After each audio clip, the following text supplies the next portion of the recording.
Et on reste dans le domaine des accidents de travail avec avant un autre constat. Jamais le nombre de malades longue durée n'a été si important. Le monde du travail est-il en surchauffe? C'est une question. C'est en fait au centre de notre 3e épisode, Moi ministre, consacré donc à l'emploi. En 5 ans, le nombre de burn-out a augmenté de 45%. Mais là où notre équipe a passé une semaine en immersion, il y a un autre danger, les accidents de travail. Le secteur de la construction est le plus touché. Pour limiter au maximum les risques, un seul mot d'ordre, c'est bien sûr la prévention. C'est un reportage signé Camille Valentinelli, Yves Colette, Patrick Destiné, Jean-Marc Verset et Benjamin Verporten.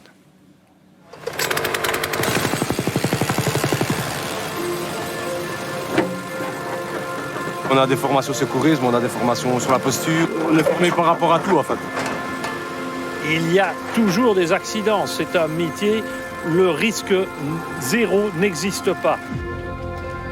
Sur vraiment la problématique du burn-out professionnel, le reconnaître pour quelqu'un, c'est déjà un chemin très compliqué.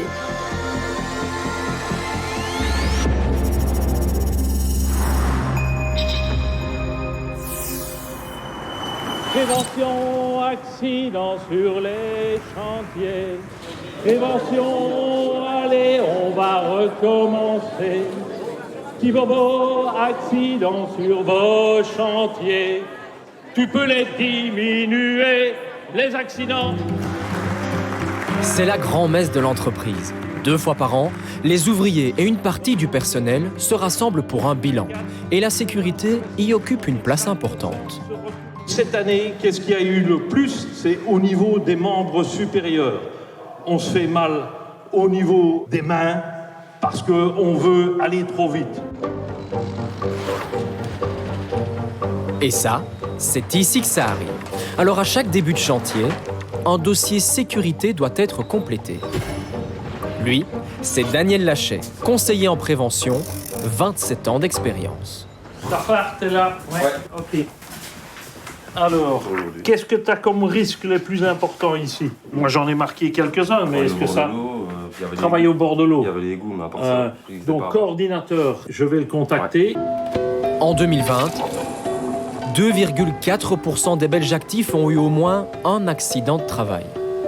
Et dans 62% des cas, ils ont été absents moins d'un mois. Soyons clairs, il y a petit accident, il y a des accidents plus importants et c'est l'utilité de répéter continuellement la même chose, de la prévention. Faites attention à vous-même.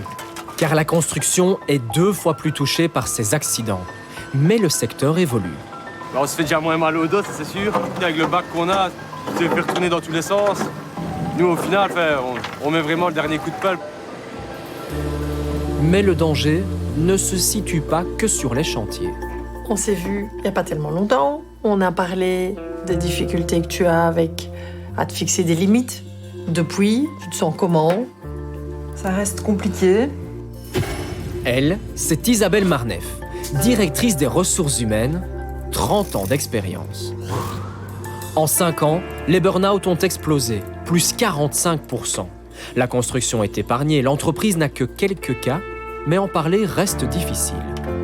Il faut déjà accepter d'abord qu'on a des limites, ce qui est compliqué pour quelqu'un qui veut être dans la performance. Et puis, c'est oser le dire.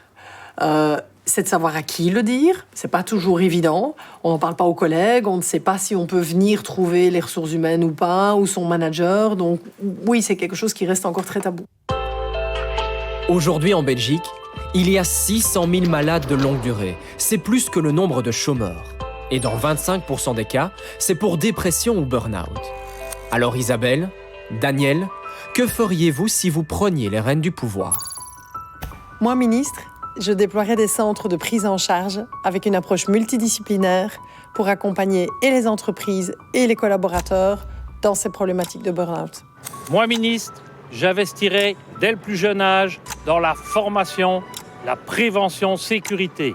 Avoir des enfants en maternelle capables d'appeler le 112.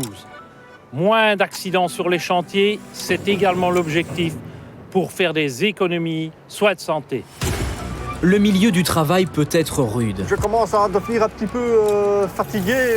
Notamment en fin de carrière. Tenir bien droit. Ici, bouchonné.